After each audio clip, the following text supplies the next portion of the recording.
Está começando o 4º ano do ensino fundamental. Vem aí, língua portuguesa.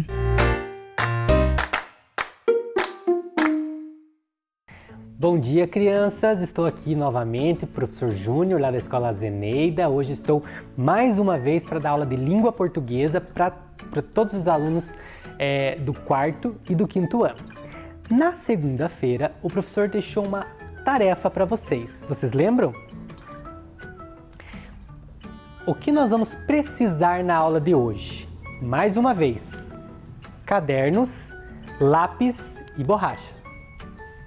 A tarefa que o professor deixou lá na segunda-feira era sobre os textos informativos. Lembram? Textos que traziam informações ao leitor. Vamos ler o texto da tarefa? Tráfico de animais silvestres. Por causa da grande diversidade da nossa fauna, o Brasil é um dos países mais procurados por traficantes de animais silvestres. Junto com a devastação das florestas, a retirada de animais para o tráfico já causou a extinção de inúmeras espécies. Os animais são vendidos como se fossem mercadorias e escondidos em sacolas ou malas para saírem do país. Esses animais valem muito dinheiro para os contrabandistas. Observe as informações do quadro a seguir. Animal e o valor médio por unidade. A cobra jiboia vale em média R$3.000. A tartaruga, R$700. A arara vermelha, R$6.000. A arara azul, R$120.000. O mico-leão dourado, R$40.000. A cobra cascavel, R$2.800. A jaguatirica, R$20.000 e o tucano toco, R$4.000. Vejam, uma outra maneira do texto informativo se apresentar, né? Ele apresenta uma descrição aqui e também um quadro, né? Uma tabela trazendo os animais e o valor médio de cada unidade. As questões da tarefa eram: agora responda considerando as informações da tabela. Pergunta: qual é o animal mais caro? Nós voltamos para a tabela e vemos que o animal mais caro é a arara azul. Acertaram? Qual é o animal mais barato? O mais barato é aquele que custa menos, né, por unidade. Lá na nossa tabela nós vemos que o animal mais barato é a tartaruga. Muito bem. Qual é o segundo animal mais caro, o segundo maior valor que é gasto, né, para cada unidade de animal? Vamos ver? Segundo a tabela, é o mico-leão dourado, que custa R$40.000 a unidade. Só perde ali no nosso quadro para a arara azul. Quais animais não podem ser comprados com R$10.000? Se nós olharmos na tabela, né, do nosso texto, nós vemos que não podem ser comprados com R$10.000 a arara azul, a jaguatirica e o mico-leão dourado, porque eles custam mais do que R$10.000. Então, veja lá se você acertou. Quantas araras vermelhas é possível comprar com o preço de uma arara azul? A arara azul custa R$120.000, já a vermelha custa 6. Quantos 6.000 cabem dentro dos 120? Se você está assistindo às aulas de matemática e fazendo os exercícios, você sabe interpretar esse texto aqui, né? Cabem 20, né? Porque o 120.000 é 20 vezes maior do que os 6.000. Então, se você respondeu 20, você acertou. Quais animais têm a média de preço mais alta no mercado do tráfico? Os répteis ou as aves? Então a gente tem que ver quanto que custam lá em média as aves, né? Olhar as araras, né? O tucano, né? Que são aves, quanto que dá a média ali de preço, e os répteis. Se nós fizermos essa análise, nós vemos que os que custam mais caros são as aves, né? Porque a arara azul custa muito e é um valor muito acima dos outros. Enquanto que, a última pergunta: quais animais têm a média de preço mais baixa no mercado do tráfico? Os répteis ou os mamíferos? Então nós vamos ver quais os répteis que nós temos lá. As cobras, né? A cascavel, a jiboia, nós temos a tartaruga também, ou os mamíferos, né? Mico-leão, ou a jaguatirica. Se a gente for ver a média, os que custam menos são os répteis, né? Veja que, olha, a tartaruga, por exemplo, custa R$700 uma unidade. Então, se você conseguiu estas respostas, parabéns, sua tarefa está corretíssima. Quais são os objetivos da nossa aula de hoje? Os objetivos de hoje são ler, compreender e interpretar textos de diferentes gêneros. Nós já estamos craques nos gêneros, nos textos informativos, né? Identificar a função na leitura e usar adequadamente na escrita os sinais de pontuação. Só para relembrar que os textos informativos têm como objetivo principal informar o leitor sobre um determinado assunto. Então, o texto da tarefa, por exemplo, que nós vimos, ele informava o valor médio dos animais que são traficados, né? E ele esclarece qualquer dúvida em relação ao tema. Para a aula de hoje, o professor também trouxe um outro texto informativo. Vamos lá? É uma notícia, né? Nós já vimos, lembra da notícia do golfinho? Agora o professor trouxe uma notícia um pouquinho maior. Olha lá, uma cidade onde crianças de 5 anos vão sozinhas de bike para a escola. Você acredita? Inacreditável, mas é verdade. Na cidade dinamarquesa de Odense, com 190 mil habitantes, 4 entre 5 crianças vão para a escola a pé, de bicicleta ou skate. Em alguns colégios, é até mesmo proibido estacionar carro na entrada. Não é seguro para as centenas de crianças que chegam a pé ou de bicicleta, explica Lars Eriksen, diretor de uma escola local, para o Washington Post. Os policiais dão multa para os pais que insistem em fazer isso, conclui. O governo de Odense investe em mobilidade urbana. Segundo a responsável de trânsito da cidade, Connie Clausen, há 545 quilômetros de ciclovia e 1.000 quilômetros de ruas na cidade. E mais, quando os pequenos ciclistas chegam em uma intersecção de ruas maiores, eles podem seguir caminho tranquilamente por meio de túneis ou pontes onde a passagem de carros é proibida. Acreditamos que semáforos não são tão seguros para crianças, explica Connie. Antes de entrar na escola fundamental, durante a educação infantil, as crianças participam de um projeto onde aprendem a andar de bicicleta, se comportar ao transitar pelas vias, respeitar sinalização de trânsito. E aí, partiu Odense? Vocês conhecem Odense? Vocês sabem onde fica essa cidade? O texto diz que é uma cidade dinamarquesa. Para que cada um de vocês se localize mais ou menos, o professor trouxe um mapa. Nesse mapa mundial aqui, o professor marcou aqui com um aviãozinho aonde fica a nossa cidade, a cidade de Ponta Grossa, e também marcou aqui, ó, aonde fica a cidade de Odense, que fica num país chamado Dinamarca. O texto finaliza com uma pergunta, né? Um convite dizendo: e aí, partiu Odense? Ó, se nós sairmos de Ponta Grossa e irmos para Odense, vamos lá conhecer a cidade? Olha só, Odense, como o nosso texto diz, é uma cidade onde a presença de bicicletas ela é muito marcante. Olha a quantidade, né? Tem um estacionamento enorme de bicicletas. Nós vemos ciclistas andando pela cidade. Então, olha, é uma cidade muito bonita, parece bem segura mesmo para as crianças irem de bicicleta para a aula. Uma outra imagem da cidade, olha só, essas faixas azuis são próprias para os ciclistas, né? São as chamadas ciclovias. Lembra lá do nosso texto que o professor leu, que onde existe um cruzamento de ruas perigosas, nós temos um espaço próprio para os ciclistas. Veja que cidade bonita, essa imagem foi tirada lá do Google Maps, né? Veja como também tem a presença dos ciclistas, olha, muito marcante, sempre muita gente utilizando das bicicletas, um espaço, esse espaço azul, as ciclovias próprios, né, para as pessoas andarem de bicicleta na cidade. Então é uma cidade que é bem convidativa para a gente conhecer. Eu espero que vocês tenham gostado.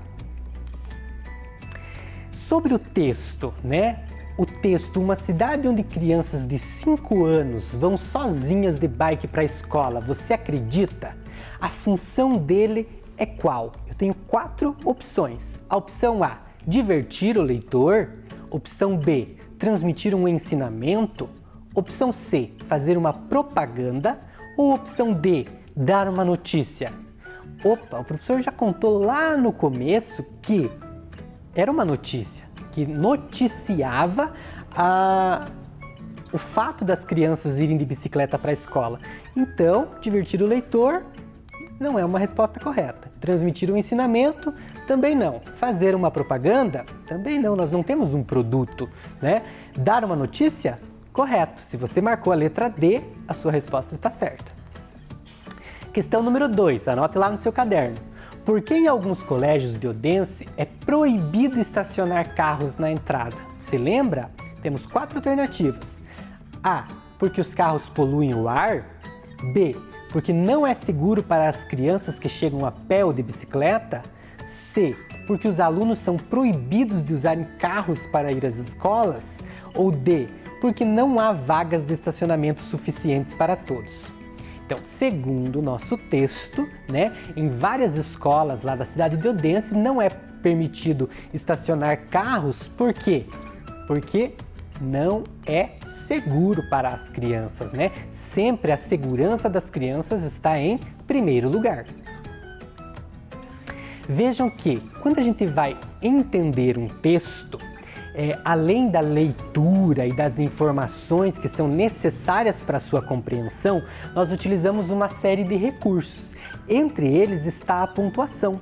Reparem lá na nossa tela que vários sinais de pontuação foram utilizados para fazer a leitura do texto, a composição do texto. Entre eles nós vemos lá o ponto de interrogação, foram utilizados pontos de exclamação, foram utilizadas vírgulas, ponto final, o recurso das aspas, né? Além dos 2 pontos e das reticências, né? Vejam só, lá no título onde ele diz assim, uma cidade onde crianças de 5 anos vão sozinhas de bike para a escola, você acredita?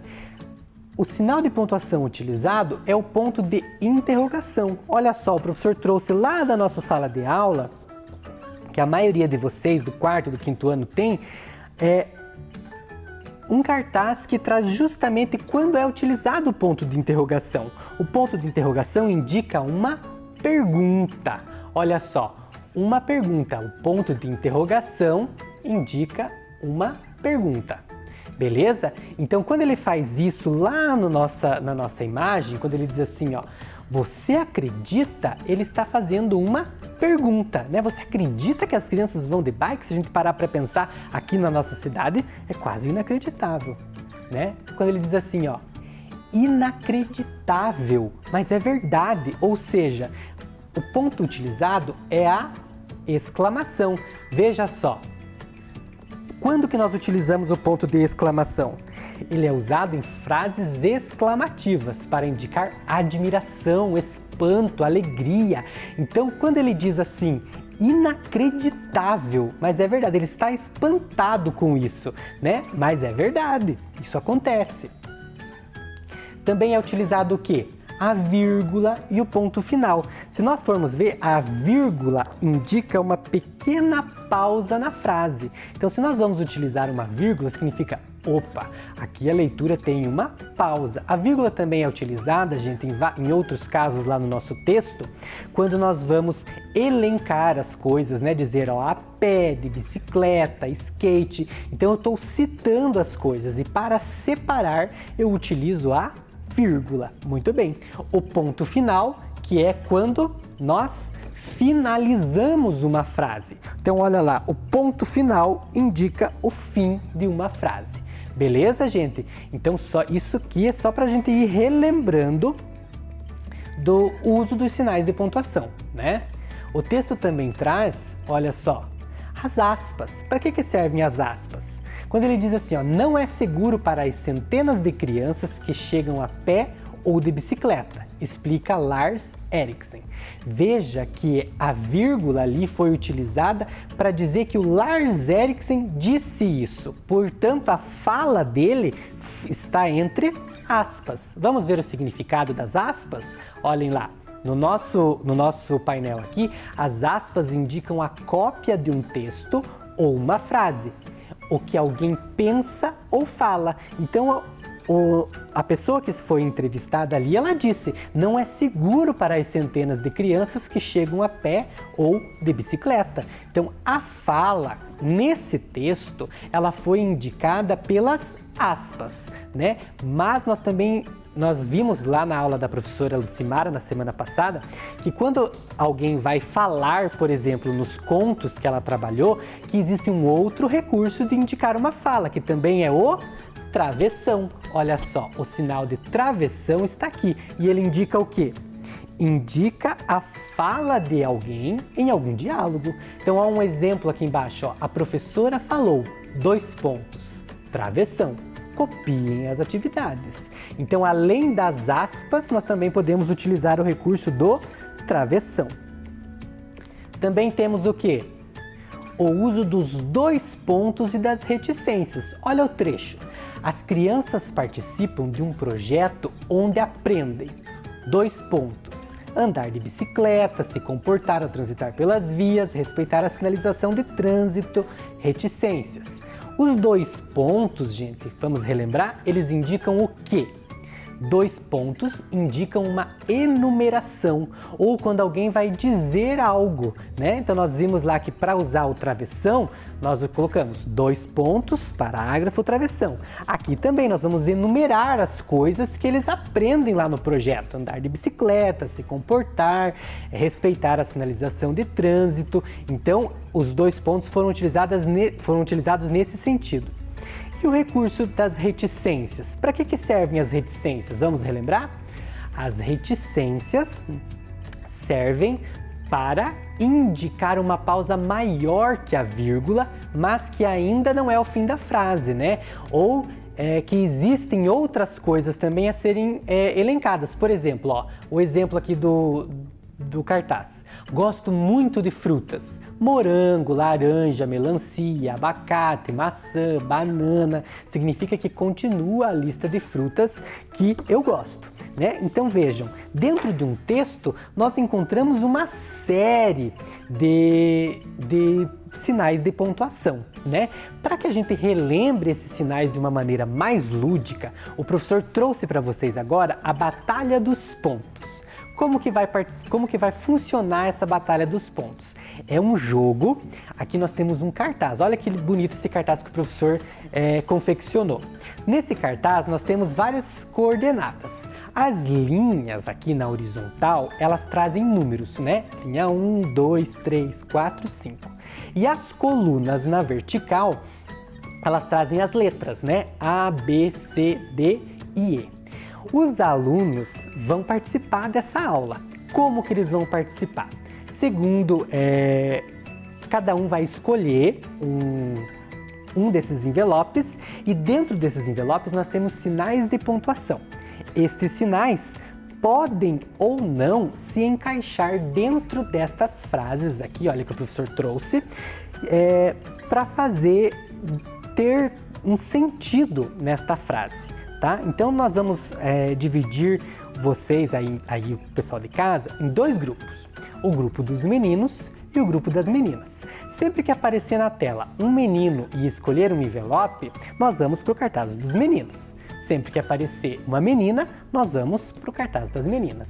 A equipe que completar antes, olha só, a Batalha dos Pontos, e chegar aqui, ó, no troféu, vai ser a equipe campeã.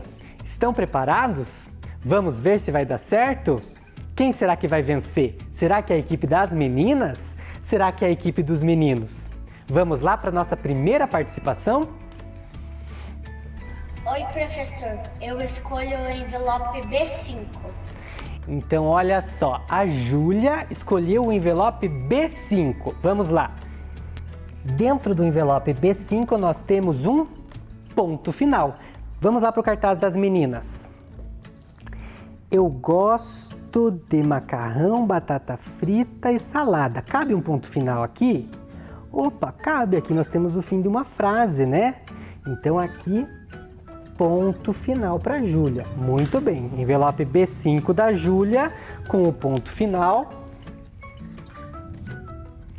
Um ponto para as meninas. Eu escolhi o 2D. O Bruno, olha só, o Bruno escolheu então o envelope 2D. Vamos ver qual é o sinal de pontuação que nós temos aqui. Tá bem escondido, vamos lá. Nós temos uma vírgula. Então vamos lá para o cartaz dos meninos. Qual o nome do professor? Opa, acho que aqui é uma pergunta, então não cabe a vírgula. Que doce gostoso. Vírgula no final da frase, acho que não dá certo. O nome da menina é Flávia, também é uma... está encerrando a frase, né? Ana comprou tomate, ovo e leite. Opa, ele elencou aqui, né? Então aqui eu acho que cabe uma vírgula. Vamos colocar lá? Muito bem, opa. Então, um ponto aqui para o Bruno Olívio.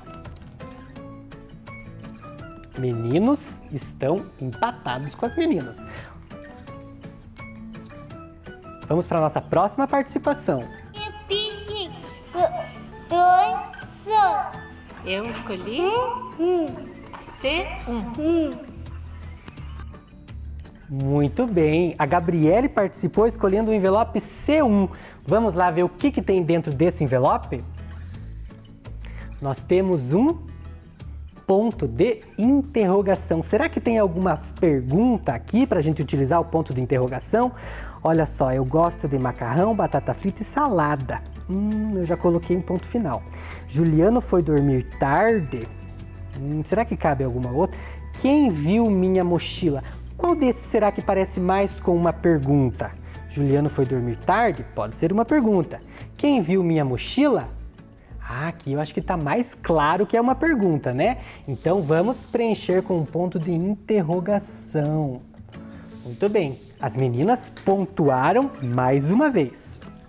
Vamos lá para o C1. Nossa próxima participação. Vamos lá?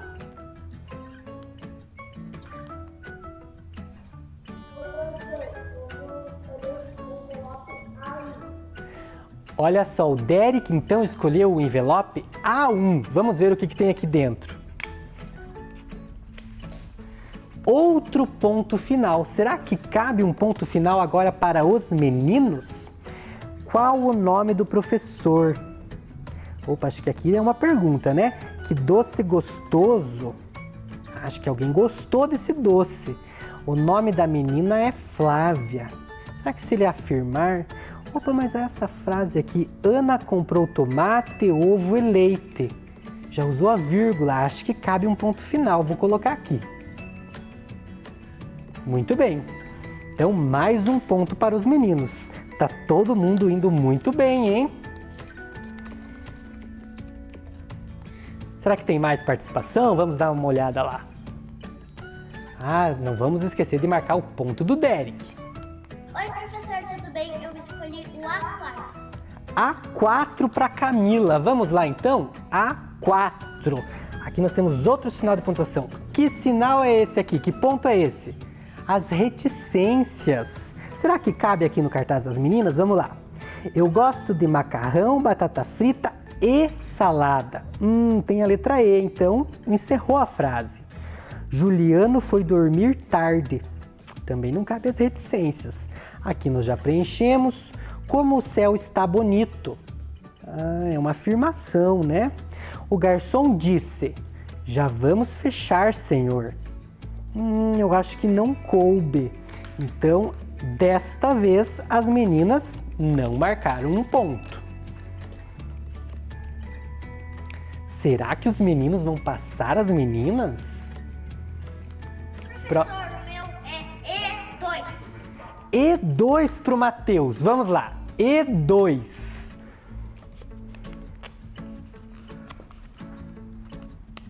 Opa, o professor estava indo no A2, desculpa. Vamos lá para o E2. Que ponto é esse aqui?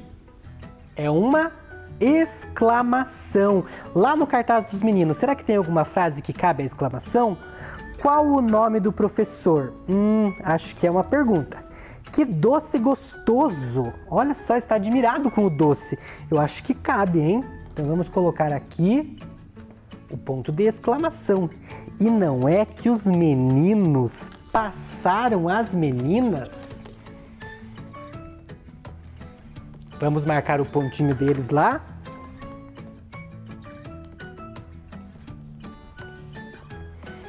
Será que tem mais alguma participação? Eu escolho A3. Agora, para o time das meninas, nós temos a Soniara, que escolheu o A3. Vamos dar uma olhada? O que será que tem aqui? 2 pontos. Vamos lembrar, os 2 pontos eram utilizados quando? Quando eu ia elencar alguma coisa ou quando alguém ia falar. Então vamos procurar aqui no cartaz das meninas. Juliano foi dormir tarde. Não dá para usar 2 pontos. Como o céu está bonito. Acho que também não cabe 2 pontos. O garçom disse. Opa, alguém vai falar. Então se alguém vai falar, eu posso utilizar os 2 pontos. Nesse caso, parabéns, Soniara. A3 da Soniara. 2 pontos e mais 1 ponto para as meninas. Vamos marcar lá. Tá empatado, esse jogo tá acirrado, hein? Oi, professor, eu escolho E5. Então, o João Vitor, para o time dos meninos, escolheu o E5. Vamos lá. Ele escolheu as aspas. Dentro aqui do jogo dos meninos, será que cabe aspas? Aspas a gente usa para quando alguém vai falar e tal. Aqui nós temos um diálogo, mas tem... Opa, acho que não vai caber, né? Então nós não vamos conseguir utilizar. Agora foi a vez dos meninos não marcar um ponto. Será que temos mais participação? Estou curioso. Quem será que vai ganhar? Então, olha, os meninos não marcam ponto. Oi, professor, eu escolho C4. Então, a Maria Eduarda escolheu a coluna C, linha 4. Vamos dar uma olhada lá. O que nós temos aqui? Uma vírgula. Será que cabe mais alguma vírgula aqui? Eu gosto de macarrão, vírgula, batata frita. Cabe sim. Ponto para as meninas. Muito bem, Maria. Tem mais participação? Quem será que vai ganhar mais um ponto para as meninas? Olha lá. Oi, professor, tudo bem? Eu escolho no envelope o 2B. 2B para o Emanuel. Vamos lá? 2B nós temos 2 pontos. Será que cabe 2 pontos aqui para os meninos? 2 pontos a gente usa quando alguém vai falar. O cabeleireiro perguntou: você quer cortar o cabelo? Olha só, cabe sim. 2 pontos. Parabéns. Ponto para os meninos, Emanuel. E esse jogo não sai do empate, hein? Próxima participação. Eu escolhi o envelope D3. A Anne, minha aluna lá do 4º ano, escolheu o D3. Vamos ver o que tem aqui. Exclamação. Será que tem alguma frase que traz espanto ou admiração? Como o céu está bonito. Olha só, está admirada com o céu. Cabe sim. Ponto para as meninas. Esse jogo tá legal, hein? Vamos para a próxima participação? Oi, professor, quero envelope C5. C5 para o Eros. Vamos lá, Eros. C5. Olha só, nós temos um travessão. Será que alguém vai falar aqui na equipe dos meninos? O cabeleireiro perguntou. Travessão, né? Você quer cortar o cabelo? Muito bem, mais um ponto aqui para os meninos, lá no C5.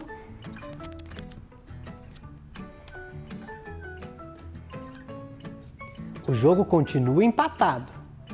Oi, professor, tudo bem? Eu escolhi o B3.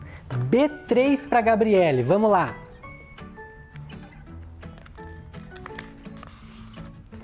Ponto final. Será que cabe aqui? Juliano foi dormir tarde. Muito bem, cabe sim um ponto final. Estou dizendo, né? Estou afirmando, ele foi dormir tarde. Então, olha só, mais um ponto para as meninas. Oi, professor. Tudo bem? Eu escolhi o envelope D1. Muito bem, D1 para o Daniel. Olha só, envelope D1. Ponto final de novo. Será que cabe outro ponto final? Qual o nome do professor? Pergunta. O nome da menina é Flávia. Muito bem, posso usar o ponto final tranquilamente. Então, D1 para o Daniel, ponto para os meninos. Esse jogo está acabando. Quem será que vai ganhar? Olha só, falta pouco. Oi, professor, eu escolho E1. E1 para a Maria Eduarda. Vamos lá. E1. Ponto final de novo. Olha só. O garçom disse: já vamos fechar, senhor. Posso utilizar o ponto final? Posso sim. Ponto para as meninas.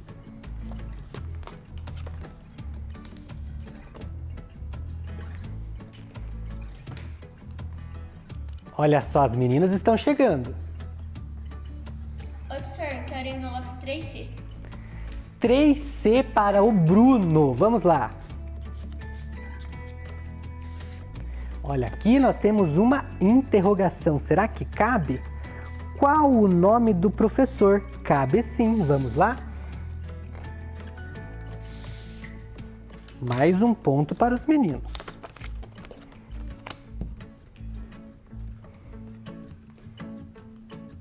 E agora? Bem, professor, eu escolho o envelope B4. B4 para as meninas. Vamos ver, será que elas vão conseguir? Aqui nós temos um travessão. Será que alguém vai falar aqui? Opa! O garçom disse 2 pontos. Travessão. Já vamos fechar, senhor. Olha só, as meninas conseguiram. É a última chance agora dos meninos. Se eles... Vamos ver como que está o nosso placar? Se eles acertarem agora, temos um empate. Se eles errarem, as meninas vencem. Vamos lá para a nossa participação? Oi, professor, eu escolho o envelope E4. E4, vamos lá. Para os meninos, o Lauro escolheu E4. Nós temos uma vírgula. Será que cabe a vírgula lá? O único espaço que nós temos vazio aqui é: o cabeleireiro perguntou, 2 pontos. Você quer cortar o cabelo? Se é uma pergunta, eu precisaria ter um sinal de um ponto de interrogação. E eu tenho uma vírgula, então não deu certo.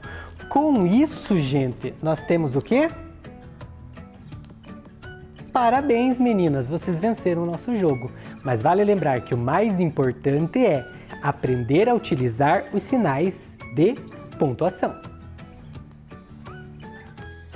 Lá no nosso material complementar, o professor deixou mais uma tarefa para vocês. Leiam, realizem e nos mandem fotos das atividades, tá? Na sexta-feira nós vamos corrigir, tudo bem? Um grande abraço do professor e eu tô muito feliz em estar aqui junto com vocês. Até mais! Vem aí, matemática.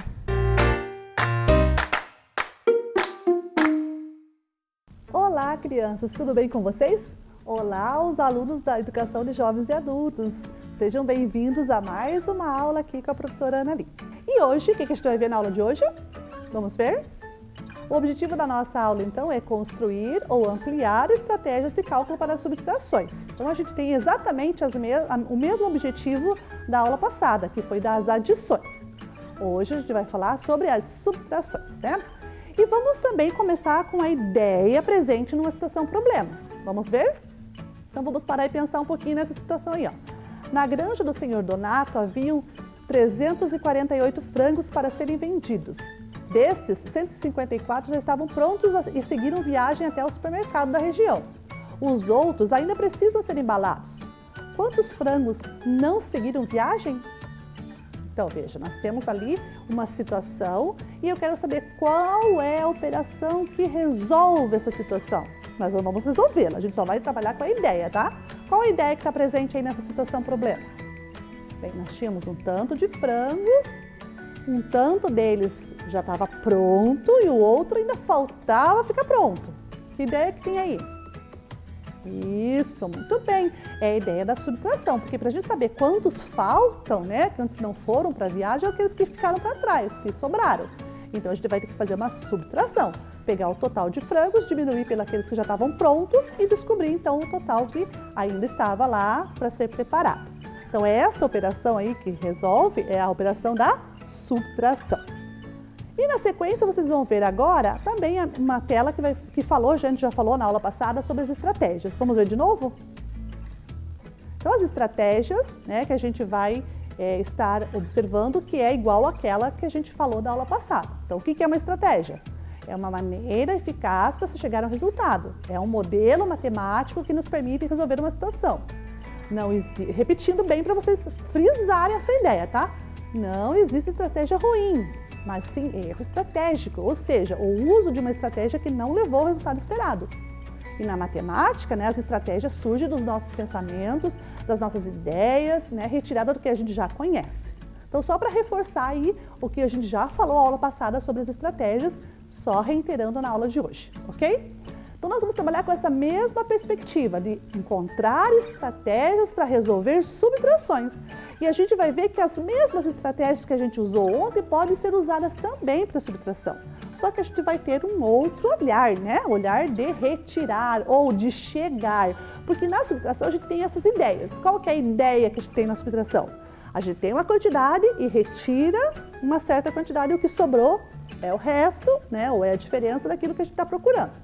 Quando a gente coloca duas quantidades comparando uma com a outra, quem tem mais, quem tem menos, quando a gente faz uma comparação, a gente também faz uma subtração, porque a gente tem que retirar aquilo que está menor daquilo que está maior para ver quanto sobrou. Essa diferença que sobrou é a diferença que eu estou procurando. E também tem a ideia de completar, que também é a mesma ideia que a gente tem no comparar, que é para saber a diferença, tem também no completar, que a gente compara duas quantidades e vai completando até chegar na outra. E essa ideia de completar é uma ideia aditiva. É uma ideia aditiva, porque a gente vai acrescentando, né? Só que para a gente fazer isso, a gente pode diminuir uma do outro, né? A quantidade menor diminuída da maior, que é a mesma coisa que a gente falou da diferença. Mas a ideia de comparação no acréscimo para chegar até, quanto falta para chegar até tanto? Por exemplo, eu tenho 7, eu quero chegar no 10. Quanto que eu tenho que andar para chegar a 10? 3. Então essa ideia de chegar é uma ideia também de subtração, que a gente diminui um do outro e descobre quanto falta para chegar naquele valor que a gente quer, tá bom? Então são ideias que estão presentes na subtração. E hoje a gente vai usar aqui para fazer cálculos, algumas estratégias que estão envolvendo essas ideias. Beleza? Bem, e para isso a professora trouxe aqui uma atividade lúdica, né? Vamos ver aí na telinha qual é essa atividade? A professora chamou de diferença na corrida das bikes. Tá? Então ali nós temos alguns coleguinhas, alguns personagens, né? E ali está descrita essa atividade. Então, em uma pista, né, da Praça Central, com marcações numéricas, estão 5 amigos participando da corrida das bikes. Cada um corre com a sua bike. A posição de cada um é dada pelo cartão da diferença que é escolhido em cada rodada do jogo ou da atividade. Para iniciar, cada um dos jogadores ou cada uma das pessoas que estão praticando a atividade, escolhe 2 ciclistas. Na escolha desses 2 ciclistas, a gente tem que cuidar do seguinte: quais serão os 2 ciclistas que poderiam ter a menor diferença entre eles na posição que nós estamos ali dentro daquela corrida? Logo na sequência, a gente vai sortear o cartão para ver qual vai ser a posição dos ciclistas, as posições dos ciclistas. E com isso, a gente vai determinar a diferença entre eles. O número dado pela diferença será marcado numa placa de pontos. Se a gente estivesse jogando, seria, né, um jogo aí para ver quem que ganha e quem que não ganha. Mas aqui na nossa aula de hoje, a gente vai trabalhar só com a ideia, tá? E no final lá de tantas rodadas, aquele que tiver a menor diferença é o ganhador da corrida das bikes. Então essa atividade que a professora, né, na verdade é um jogo, mas que a gente vai transformar em atividade, porque não vai dar tempo para a gente jogar, porque são bastante coisa, a gente vai ter que ver hoje. Então a gente vai transformar essa ideia de jogo numa atividade, ou seja, numa situação para a gente pôr a nossa cabecinha para pensar, beleza? Então ali estão os nossos personagens. E lá a situação dizia que a gente tinha que escolher um cartão. Aqui a professora tem alguns cartões aqui na mão da professora, mas hoje nós vamos trabalhar, né? Aqui tem 5 cartões, né? Que são os 5 cartões que estão colocadas as posições dos ciclistas, ó. Cada cartão é uma posição diferente que eles estão. Então a professora vai pegar aqui o primeiro cartão para a gente trabalhar com a ideia hoje da primeira corrida. Então o cartão é esse que vai aparecer para vocês aí daqui a pouquinho na tela de vocês. Então esse aqui é o nosso cartão da corrida, né? A posição é dada por essa imagem que está aqui na frente. Então vamos ver lá? A Bianca, ela está na marca 212. Então a Bianca é essa moça aqui. Então a Bianca vai ficar aqui na primeira marca. Deixa a professora colocar ela aqui para ela não sair dessa marca. Muito bem, então aqui está a Bianca no 212, tá? 212 é a posição da Bianca. O Matheus está na posição 668, desculpe, 268. 268 aqui. Então aqui está o Matheus, deixa eu virar ele para lá. Para cá. 268, vamos pôr o Matheus aqui fixado para ele não sair do lugar. Ok, lugar do Matheus. Ó, lá atrás, 268. Muito bem. Agora a gente vai colocar a Caroline. Então, a Caroline está na 310. 310 está aqui. Vamos colocar a Caroline na marca 310, da posição da corrida. Aí, colocamos a Caroline. A Laís. Então, a Laís vai estar na posição 394. 394, está aqui na bandeirinha 394. Então, a Laís vai ficar nessa posição aqui. Pronto. Segurando ela ali para ela não sair do lugar. E o último, o Júlio, que está lá no final, no 478. 478 é a nossa última posição. Então, eu vou pôr o Júlio lá na última posição. Então, essa é a posição dos nossos corredores da primeira corrida, tá? A Bianca está no 212. Bianca no 212.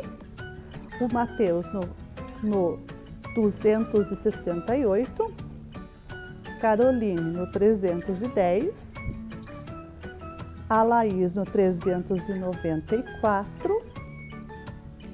E o Júlio na última posição lá no 478, ok?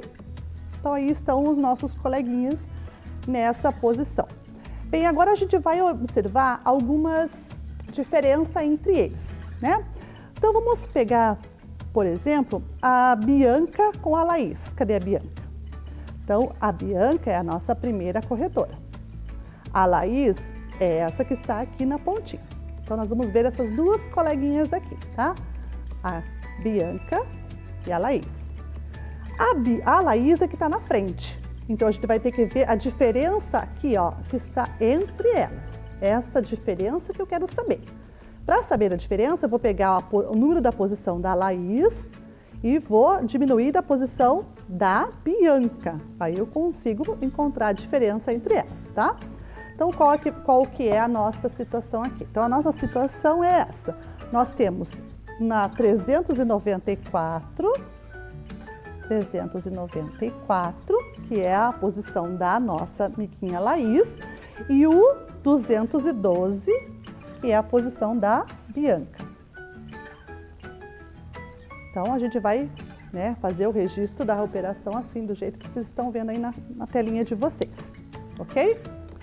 Agora a gente vai fazer a operação, a estratégia, né, da operação usando a ilustração numérica. Né, aquele desenho das ordens que a professora já mostrou na aula de adição para vocês. Então, a gente vai pegar aqui agora e vai desenhar lá o valor, né, do 3 na centena, o valor do 9, o valor do 4, depois o valor do 2, do 1 e do 2. Bom, nessa sequência aqui.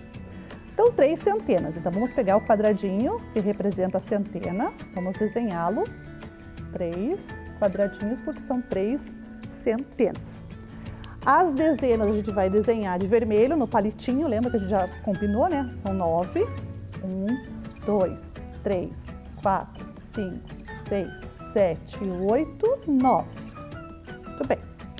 E, por último, as unidades, que são 4, que a gente vai fazer 4 pontinhos. 4 pontinhos, beleza. Então, 394. Agora, a gente vai fazer o quê, professora? A gente vai tirar 212 dos 394. A gente consegue tirar? Consegue. Vamos ver como é que vamos fazer para tirar? Podemos começar pelas centenas? Podemos. Vamos lá, temos 3 centenas. Eu quero tirar 2. Então, eu vou fazer assim, ó. Tiro uma, tiro 2. Ok? Tiramos 2. Agora a centena já foi. Agora vamos para as dezenas. 9 que eu tenho, uma que eu quero tirar. Posso tirar uma tranquilamente? Ok, então eu vou tirar uma dezena das 9 que eu tenho. E eu tenho 4 unidades e quero retirar 2. Então eu retiro 2 unidades. E aquilo que sobrou é o número que a gente vai querer, né, finalizar. Quantas centenas que sobraram aqui? Uma. Então, uma centena. Quantas dezenas? 1, 2, 3, 4, 5, 6, 7, 8. 8 dezenas. Quantas unidades? 2. 2 unidades. Então, a resposta de 394 menos 212 é 182. 182 é o que, professora? É a diferença entre a distância da Bianca com a Laís, né, lá na nossa corrida. Então, aqui a professora vai deixar já uma estratégia, né, já feita aqui, que a professora já fez, uma das estratégias que a gente já sabe na hora de trabalhar com a subtração, que é a estratégia da ilustração numérica, ok? Muito bem, então a gente já fez. Agora a gente vai para outra, né? Vamos pegar outra folha aqui para a gente fazer a outra operação. Bem, vamos olhar aqui nos nossos coleguinhas. Vamos escolher o Matheus e a Caroline agora, que estão aqui bem, né? Ó, o Matheus e a Caroline, são os que estão mais próximos. Vamos ver qual é a diferença entre os dois aqui na posição que eles estão ocupando? Então, o Matheus está na 268, olha lá atrás, né? E a Caroline está no 310. Opa, não vai aparecer? Vai ficar, mas é do 310, está ali, ó, 310, tá? Então, o Matheus está no 268 e a Carolina no 310. O que a gente vai fazer? A gente vai tirar, né, vai pegar o número maior, que é a posição que está a Caroline, e vai retirar, né, a posição do Matheus, para a gente descobrir a diferença entre os dois. Só que para fazer isso, a gente vai fazer com decomposição. Lembra de decomposição? Então, a gente vai usar essa estratégia agora. Então, vamos pegar lá o primeiro valor, que é 310. 310, e a gente vai tirar 268. Então, está aqui a operação que a gente vai fazer da diferença entre um corredor e o outro. 310 menos 268. A gente vai fazer a decomposição, igual a gente fez a vez passada. Então, a gente vai pôr aqui cor também, que a professora gosta muito de pôr cor, porque a cor ajuda a gente a identificar, né? Então, vamos pegar as centenas. 3 centenas, aqui vale 300. Muito bem. A dezena a gente vai fazer de azul. Então, vamos fazer mais, porque a gente está fazendo decomposição, né? Essa e mais aqui é a decomposição. Não é a subtração que nós estamos fazendo, é a decomposição. E o valor aqui da dezena uma dezena vale 10, então vamos colocar 10. Não tem unidades soltas, né? Então a gente tem, as unidades estão todas agrupadas na dezena. Então aqui eu fecho, porque eu já decompus os 310, que é 300 mais 10. Agora a gente vai fazer a operação de menos né, que a gente está fazendo, e vamos decompor o outro número, né, que é o 268. Tem 200, né, 2 ali na centena, 200. Muito bem. Agora a gente vai somar com mais o valor da dezena, que vale 6 dezenas, é 60. Muito bem, 60. E mais a unidade. Ali nós temos quanto de unidade? 8, né? Então vamos marcar o 8 aqui no final. 8. Muito bem. Fechamos aqui a nossa decomposição do número.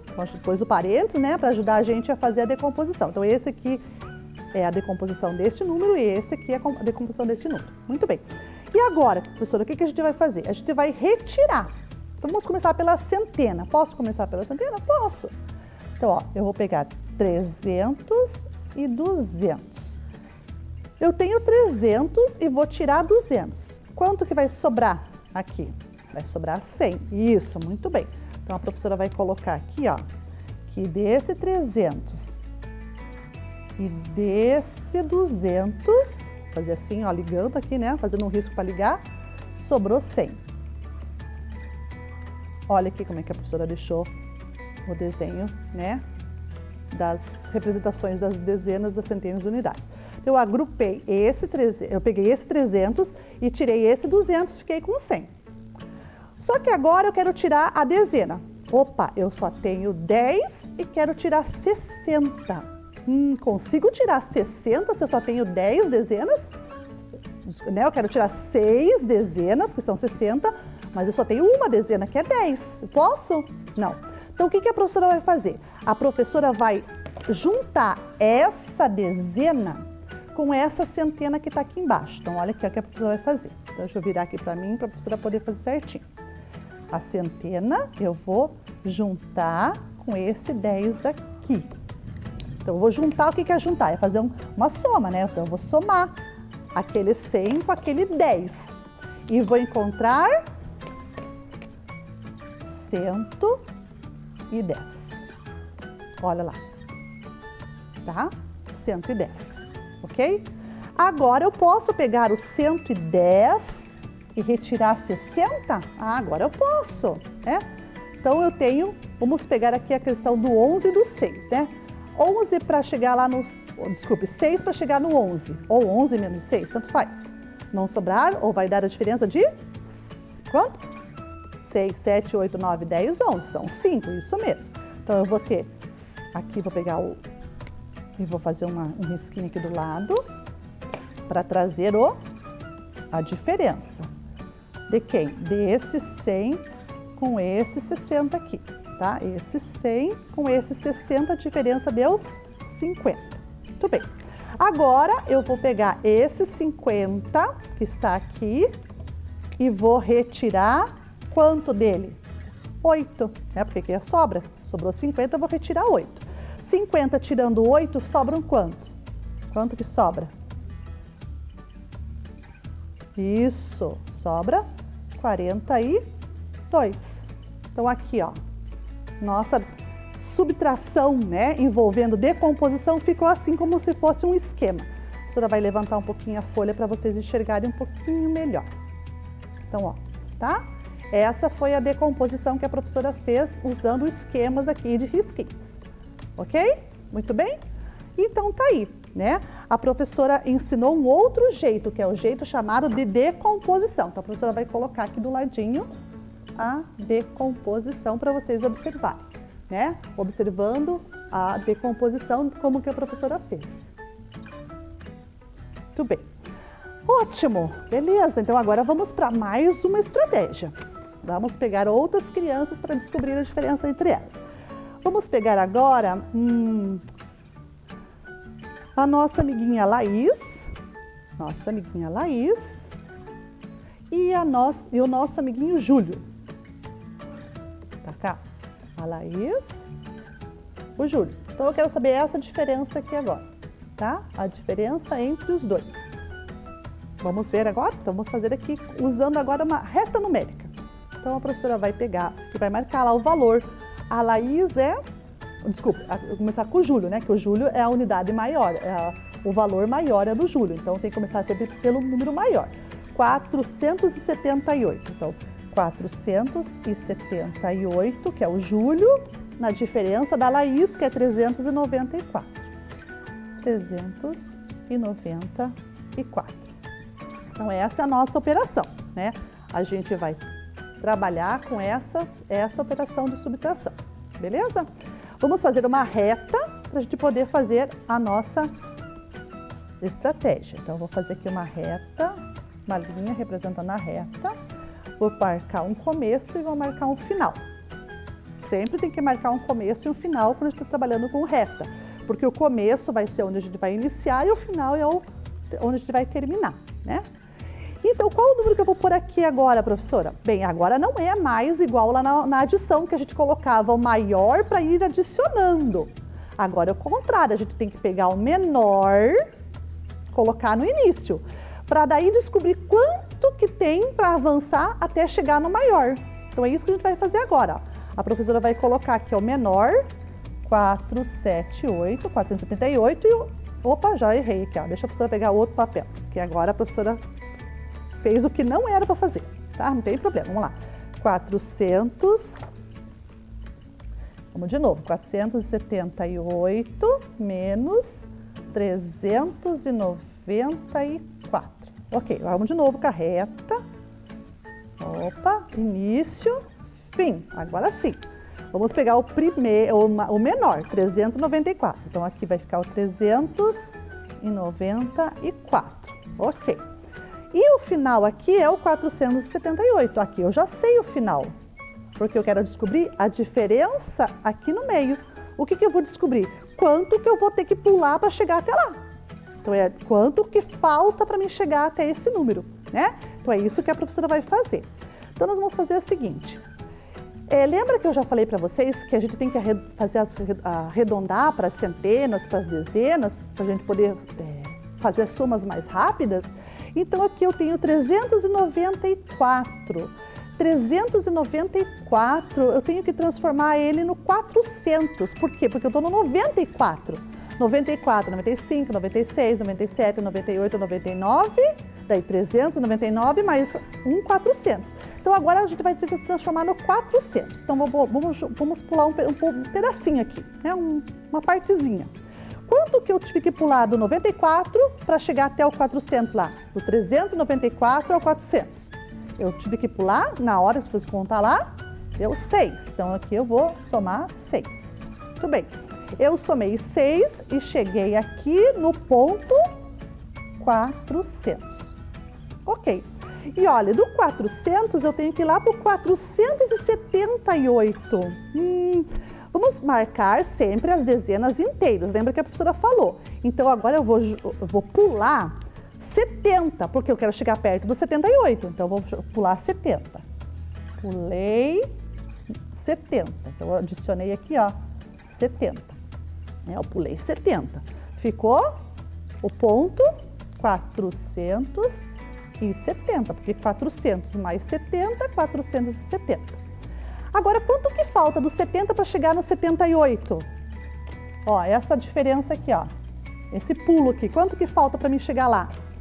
E isso, faltam 8. Opa, vou pegar aqui o azul, mais 8. Então, olha o que a professora fez aqui, ó. Vou virar para vocês observarem melhor aí na casa de vocês. Eu marquei o ponto inicial, que era aquele que era o menor. E o ponto final é o número maior, tá? O ponto inicial é o menor, o ponto final é o maior. O que a professora fez? Eu tive que achar uma dezena ou uma centena mais próxima desse número, para poder ficar redondo. Daí assim eu consigo fazer as contas mais rápido. Se eu ficar colocando números quebradinhos, também dá, só que daí vai me prejudicar de vez de me ajudar, né? Eu preciso fazer os números mais exatos, né? Com dezenas e centenas exatas, porque eu consigo fazer o cálculo mental mais rápido. Então, do 394, a professora pulou para o 400. Então, eu arredondei, ó, deixei mais perto da centena. Então, a centena inteira é 400. Eu acrescentei 6 nesse pulo que eu dei. Aí o 400, para chegar no 478, faltou pouco, então eu pulei 70 primeiro. Por que não vai direto para 78, professora? Porque, como eu falei, As dezenas que são intermediárias, elas não me ajudam. As dezenas inteiras me ajudam mais. Então, do 400 mais 70, 470. Agora, para chegar do 470 para o 478, falta quanto? Só 8, que é a diferença de um com o outro. Então, eu juntei mais 6, mais 70, mais 8. Agora, eu junto tudo isso aqui para descobrir qual que é a diferença. Então, agora a professora vai fazer isso, né? 70 mais o 6 mais o 8. Não tem problema a professora colocar um maior na frente, outro atrás? Não, lembra que a professora já trabalhou com vocês a propriedade da adição? Que se eu trocar as parcelas de lugar, não altera o nosso final aqui? Então, o número que se eu colocar para trás ou para frente, o resultado vai ser sempre o mesmo, tá bom? Então, se eu trocar de lugar, não vai alterar. Por isso que eu peguei o 70 por primeiro, depois eu peguei o 6 e por último o 8. Por quê? Porque fica mais fácil eu fazer a conta de cabeça aqui, ó. 6 mais 8, quanto que é? 14, isso mesmo. Então, se 14 aqui, ó, o que a professora vai fazer? Eu vou pôr aqui, ó, 14 aqui embaixo, ó, porque eu já sei, o cálculo mental é mais rápido em números pequenos. Então, 6 mais 8 é 14.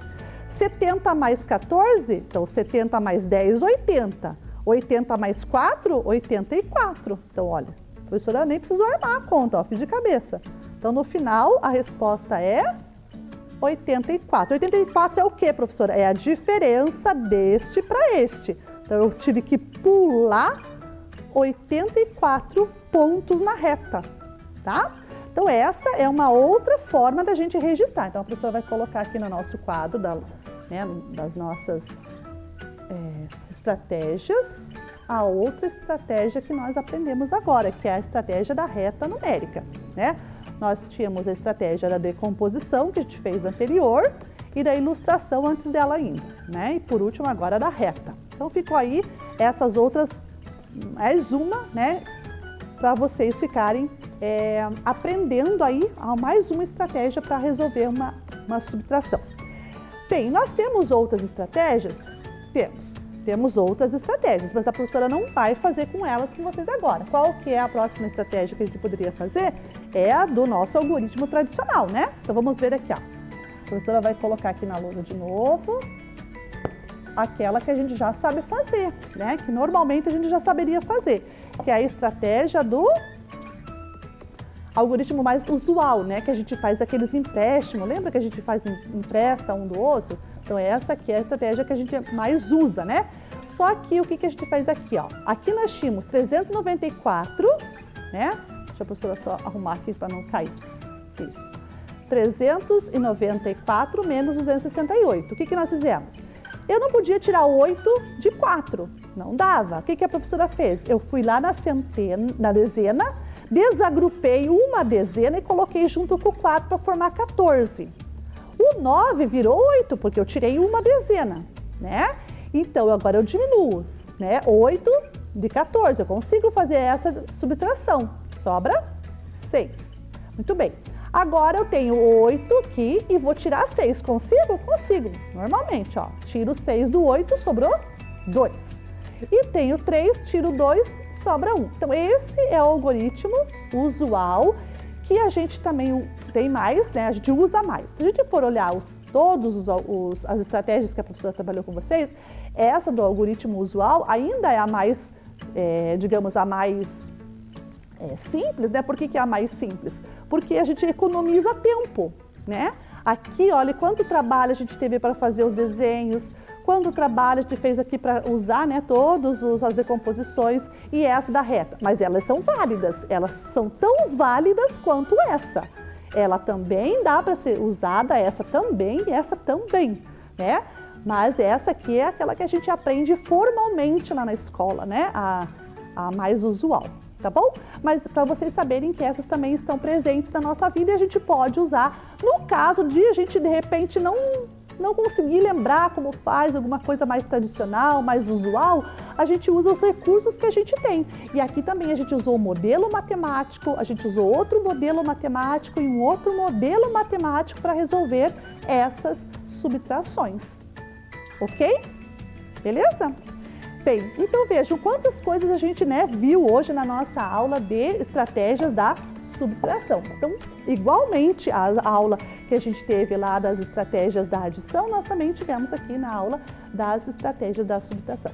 E aí você pode escolher qual que você mais se simpatizou, né? Aquela que ficou mais fácil, que ficou mais, que você olhou e deu para entender mais, melhor, enfim. A gente usa qualquer uma delas para resolver as subtrações. Fechado? Muito bem?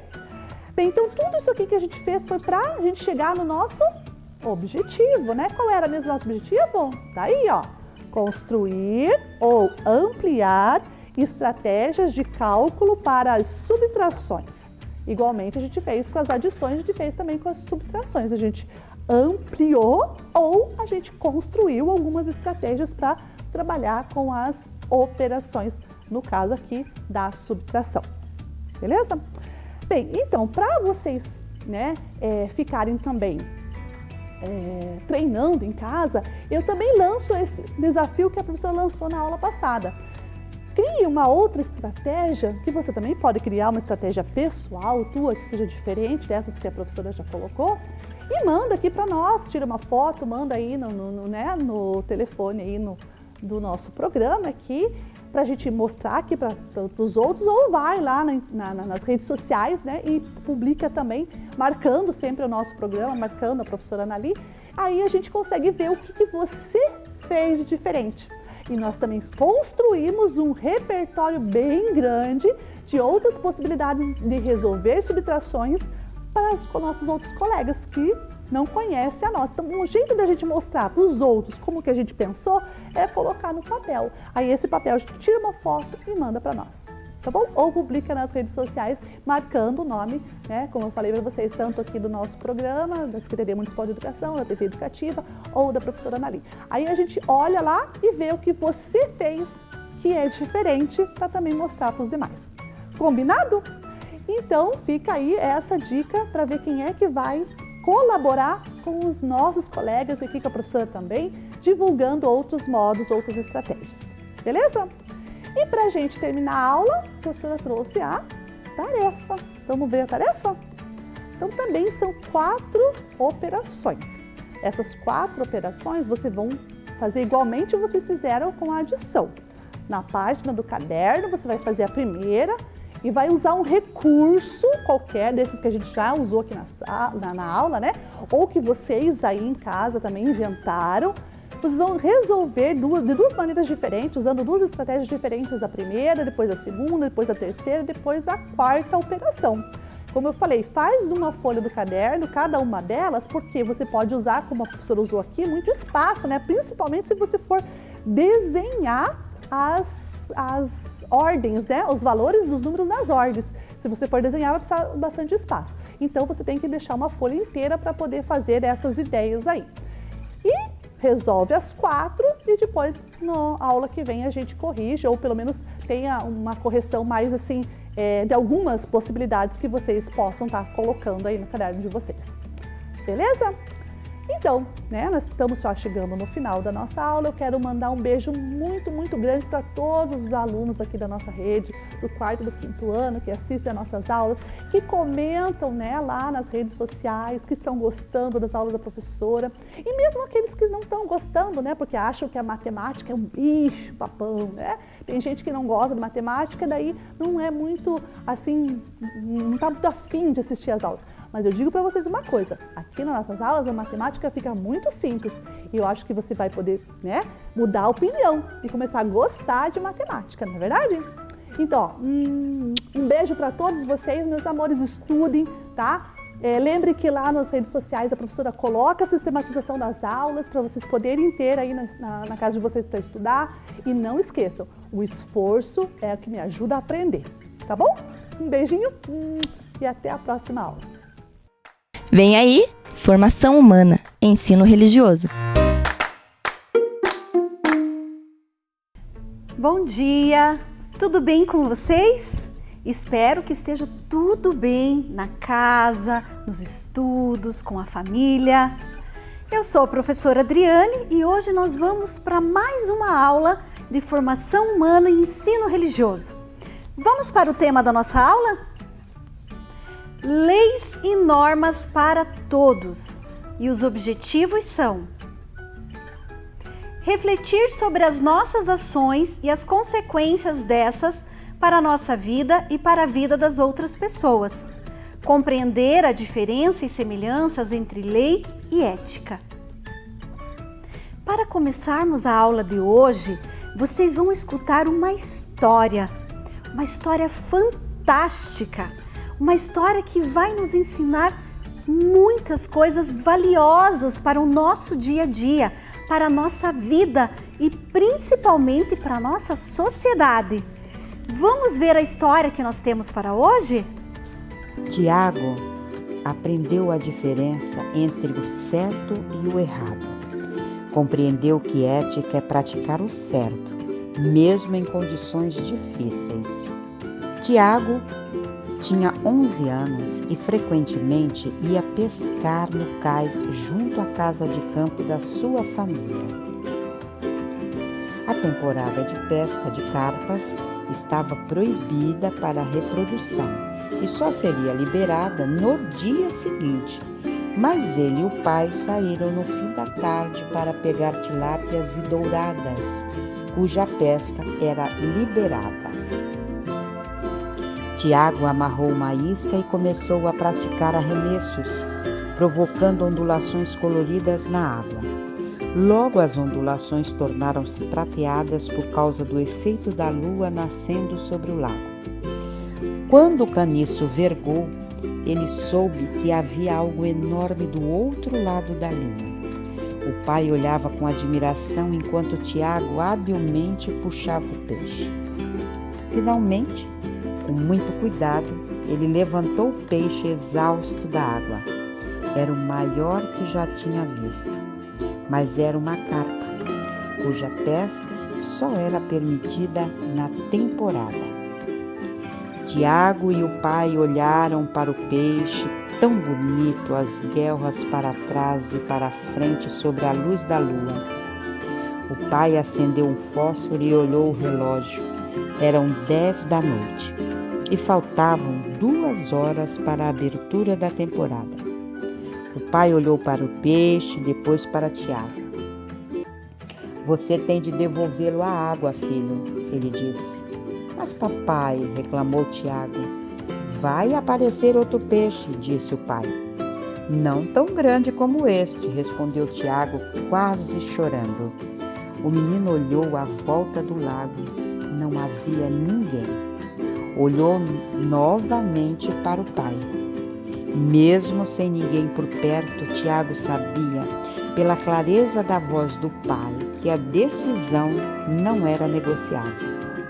Devagar, tirou o anzol da boca do enorme peixe e o devolveu à água escura. Feito isso, Tiago imaginou que jamais veria um peixe tão grande como aquele.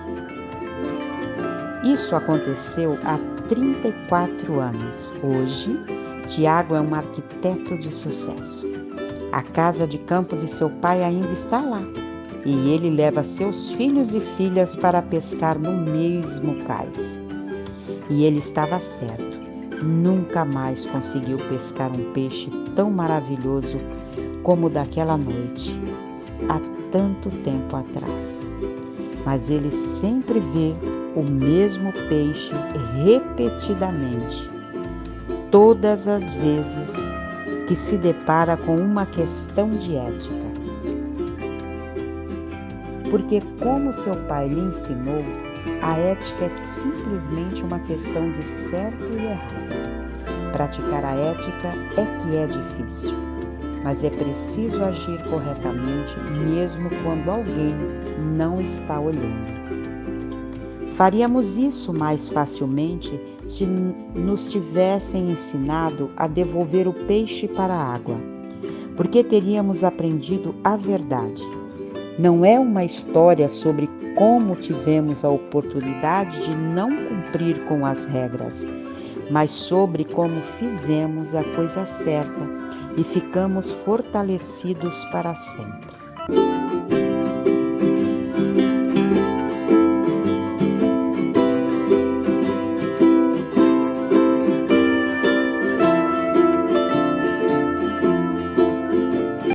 vocês viram na história a atitude do pai? Ele teve uma atitude firme. Ele disse que não podia, mesmo faltando tão pouco para a hora que era permitido pescar. Mesmo que ninguém estivesse olhando, não tinha ninguém ali. Que mal teria fazer a pesca, já que ninguém estava olhando? Pois aquele pai ensinou para o filho o valor de respeitar a lei e a ética. Mas vamos nos questionar aqui, eu tenho duas perguntas para vocês. Se você fosse um menino da história, como se sentiria ao ter que devolver o peixe na água? Qual seria o seu sentimento? Você gostaria? Ficaria feliz? Será que o menino da história ficou feliz? Com certeza não. Nem sempre fazer o correto nos dá um prazer instantâneo, no momento, né? Às vezes a gente tem que deixar aquilo que gostaríamos de fazer, que a gente acha legal, para poder fazer o certo. Então, com certeza, o menino não ficou feliz. Assim como você também não ficaria, eu também não ficaria, afinal, um peixe daqueles, ele nunca mais pescou. Segunda pergunta. O que você achou da atitude do pai perante a pesca do filho? O que você achou dessa atitude? Muitos poderão dizer, ele foi muito rude, ele foi muito firme, poderia ter deixado o menino ficar com o peixe. Mas será que seria o certo? Será que o menino teria aprendido se o pai falasse assim, não tem problema, pegue o peixe, ninguém está vendo, ninguém vai ficar sabendo.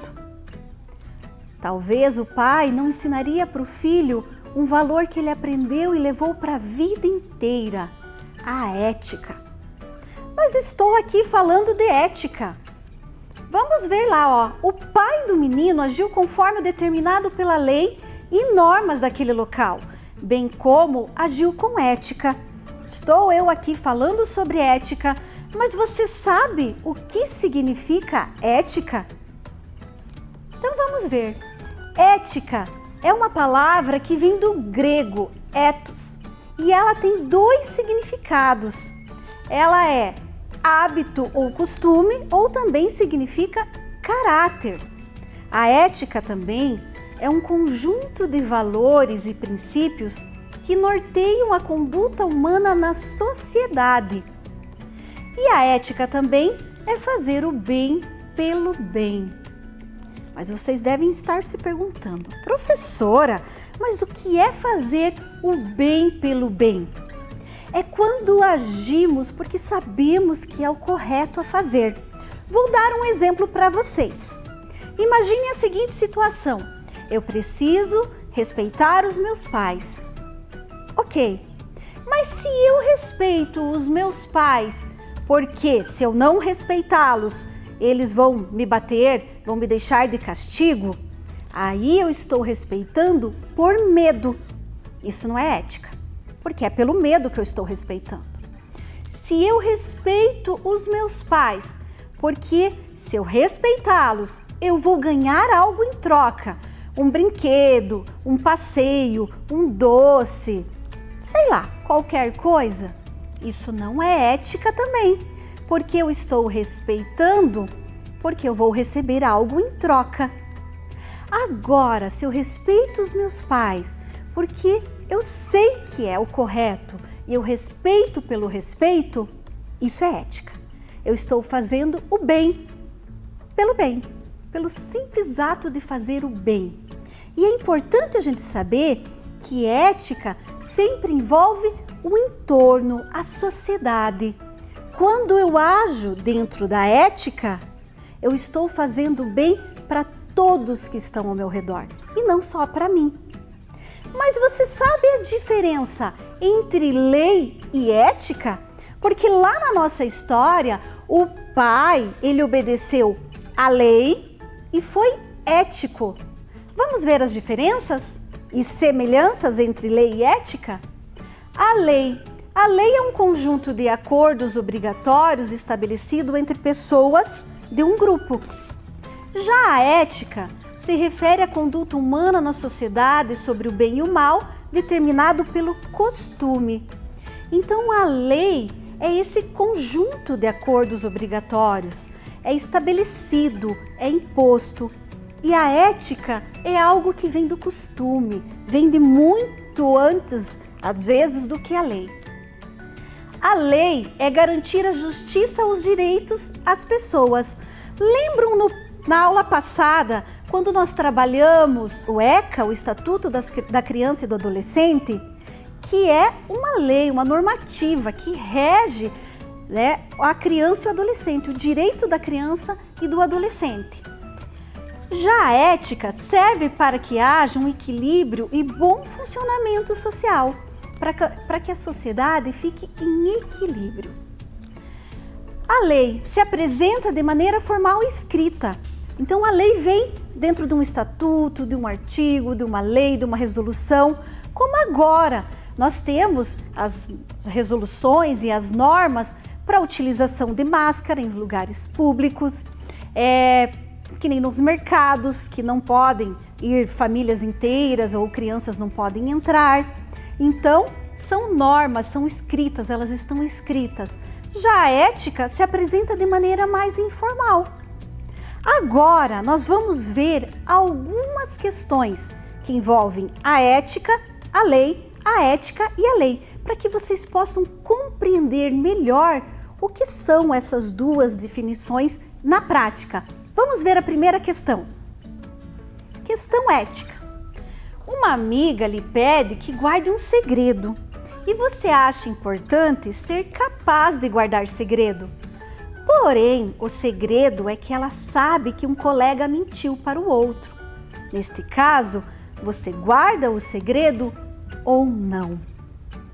Isso é uma questão ética. Ninguém vai preso ou está escrito lá na lei que eu preciso guardar segredo, ou se eu não guardar o segredo, eu vou ser presa por algum motivo. Mas eu tenho uma questão ética. Ela é minha amiga, me confiou um segredo e agora eu revelo ou não revelo? Isso vai depender do que eu julgo ser o certo ou o errado. Vai depender de qual segredo é esse. Se esse segredo fere algum direito, faz mal a alguém, talvez eu tenha que revelar. Então isso é uma questão ética. Agora vamos ver uma outra questão, a questão legal, que entra uma questão de lei.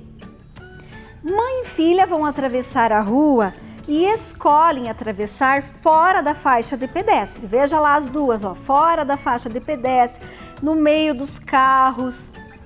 Quais consequências podem ter essa atitude? Nós sabemos que não se pode, a lei não permite que os pedestres atravessem nos meios dos carros. Tem a faixa de pedestre e nas ruas que não tem faixa de pedestre, eles vão atravessar nas esquinas, olhando de um lado para o outro, com segurança. Então isso é uma questão até de lei. E quais as consequências que poderiam ter essa atitude?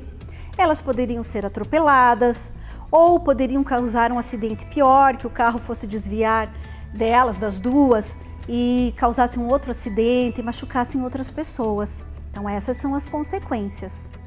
Agora vamos para outra questão, que é uma questão que envolve a ética e a lei junto. Um amigo seu está de aniversário e decidiu fazer uma festa com muitas pessoas em plena pandemia. Nós sabemos que agora não podemos fazer festas com aglomerações de pessoas. Está na lei, está lá nas resoluções para este momento que nós estamos vivendo. Mas o amigo decidiu fazer essa festa e lhe convidou. Neste caso, você iria ou não à festa? Aqui nós temos tanto a questão legal, que não poderia fazer essa festa, então ele está fora da lei, está fazendo a festa, mas temos também uma questão ética. E agora? Eu vou participar disso ou não? É uma escolha pessoal, mas que envolve um grupo de pessoas. Porque se eu for, de repente eu corro o risco tanto de contaminar as pessoas que estão lá na festa, se de repente eu estou com a Covid, não sei, com o vírus, como também eu corro o risco de ser contaminado se acaso algum dos convidados estiverem com a Covid. Muito bem, mas agora eu vou trazer algumas questõezinhas éticas que eu acredito que vocês vão se identificar aí na casa de vocês. Primeira questão, pipa com cerol. Nós sabemos que a lei diz que não podemos soltar pipa com cerol, porque pode causar acidentes e até morte. Então o que acontece? Você solta ou não solta? Isso é uma questão legal e ética, porque nós sabemos que temos que escolher o que é melhor para todos. E o que é melhor para todos? Soltar pipa sem cerol. Outra questão importante que estamos vivendo.